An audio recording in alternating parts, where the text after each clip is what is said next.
Well, one of the countries participating in Maple Flag this year is using the opportunity to not only train with allied nations, but to test their new tactical aircraft. Here's more on the ways this exercise is benefiting the French Air Force. This is the French Air Force's new tactical aircraft, the Airbus A400M. They acquired their first one in 2013, but this year is the first time the plane is involved in Maple Flag. It's a great opportunity for us to test everything on the aircraft, and especially in a tactical environment. The first day I found it really challenging because it's a new aircraft, new environment. According to Luneau, the A400 can do everything, like transport troops, deliver goods, and even refuel another aircraft. It was great to see the aircraft evolving in the very challenging environments. This isn't Luneau's first experience with Maple Flag. He's been here once before, but with a different aircraft, the C-130H. He says when they fly with the A400, there's a greater situational awareness. We can see other aircraft, we can see the threats more accurately. So I think coming here in the past and see the difference with the A400M, it's a big step forward for flying this aircraft. He adds while the experience has been demanding, it's also been invaluable. It's a very good exercise because we have been testing the aircraft in operational environments. So the feedback we'll be getting from this exercise will allow us to be ready in support of the next operation in France. We are outside our base, so we are it's like we were deployed with a new aircraft. The French Air Force will soon be deploying the A400 to Africa. Well, pull-ups are a movement that many people either avoid or don't do properly while working out. So in this week's Healthy Living, Josh Ryan examines the steady progression for beginners and some reminders for getting the best result. The pull-up, one of the classic exercises of fitness regimes and one that tests the ability to lift your own body weight. There's a lot of core muscle activation, there's a lot of the upper body strength. The lat muscles that you're using a lot of are excellent for posture. There is a difference between pull-ups, chin-ups, and wide grip pull-ups, which all focus on different muscles, the latter of which particularly on the back. And that's to get your V taper, the old Arnie taper, and that's why I keep it wide and I'm not allowed to swing. To perfect pull-ups, the starting point is actually completing the movement by not cheating your full range of motion.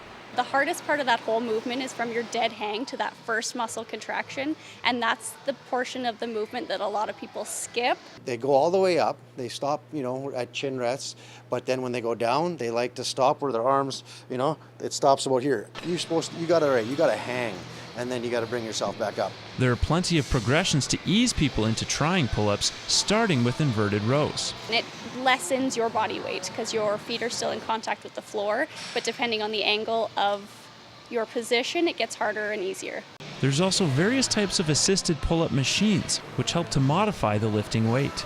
If a person is 150 pounds, they put 50 pounds on the assisted pull-up, then they're pulling 100 pounds because it's going to help lift you. Next are band assists, which lessen some of the weight but help increase the difficulty by size. So you're going to have to do a little bit more core activation and a little bit more muscle activation, but it is still an assisted pull-up in that it will help you lift yourself to the bar. And once you're ready to do pull-ups without assistance, you'll have mastered the basic form. It really helps them to learn the movement pattern. So from there, maybe they can do 8 or 10 with the band, and then from there we try to take it to 1 or 2 pull-ups. Josh Ryan, Newcap News. Recognized as a distinct breed in 2006, Speckle Park cattle is a real example of Saskatchewan pride. In this week's Agriculture Report, Gerard Lampow meets a producer who celebrates the merits of the black and white bovine. One person had fed out 300 head, and he only had 3 that didn't grade AAA or better.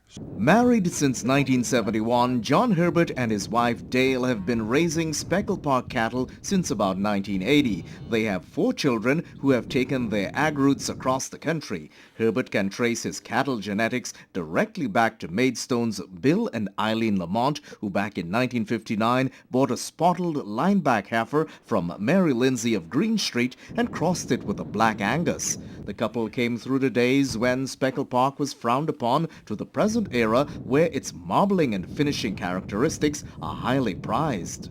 Some of their traits are they are extremely feed efficient, and they have a good yielding carcass, over 60%. I was secretary for the Canadian Speckle Park Association for 15 years, and so yeah, the bookkeeping part is certainly my part. I've always done the applications for registering them and the transfers. With some influence animals finishing off 30 days ahead of some European breeds, the Herberts are calving out 100 head of cattle and preparing 25 bulls for sale next spring. Overall, they have about 200 animals spread across 1,400 acres. Producers continue to cross Speckle Park with other breeds to harness desired traits, and the genetics are craved by Australia as well as European countries. Last fall, a heifer calf of that could be used for breeding, 500 plus pound in the weight in the fall,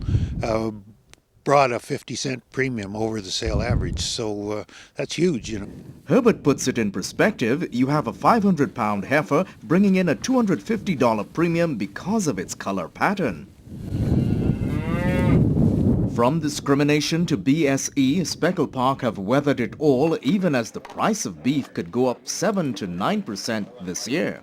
It's always nice to see those big dollars when you're selling something, but it also can affect you down the road because you know, demand will drop off when it gets too high. Gerard Lampow, Newcap News. This is Newcap Sports. Sport, like business, requires the continued participation of younger generations in order for it to exist, and this is especially true for Chuckwagon racing. Lance Phillips provides some insight into one family who's deeply rooted in the sport, with the next generation ready to get in the wagon box.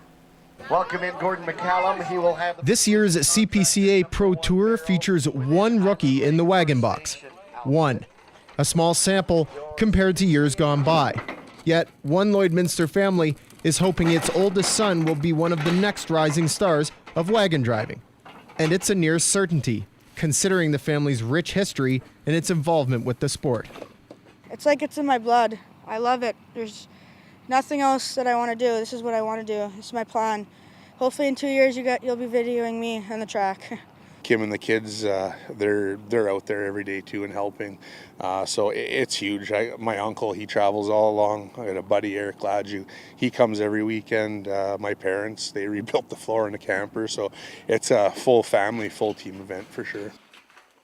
Now, only one question remains. When it's the younger Kerry's turn in the wagon box, will he be able to beat his predecessor? Yeah, I'm going to destroy him. Oh, if he didn't have to go to school, he'd be with the horses all the time. It's that simple. And he has the passion for it. I don't know how to say this, but I guess as long as the sport's still here, I'm sure he'll do very well in it.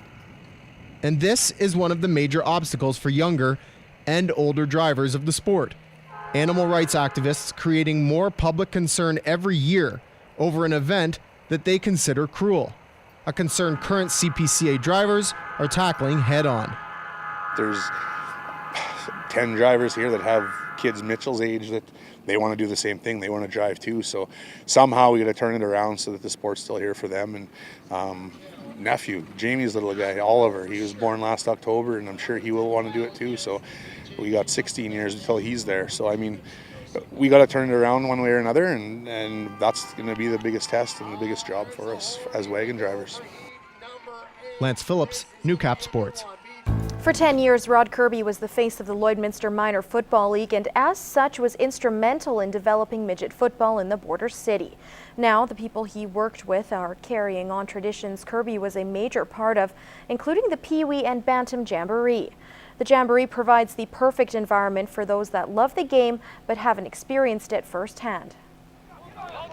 Yeah, we have a number of kids who haven't played football before in the Pee Wee and the Bantam levels, and this is just a good way to get them acclimated to the game of football and in a easy environment.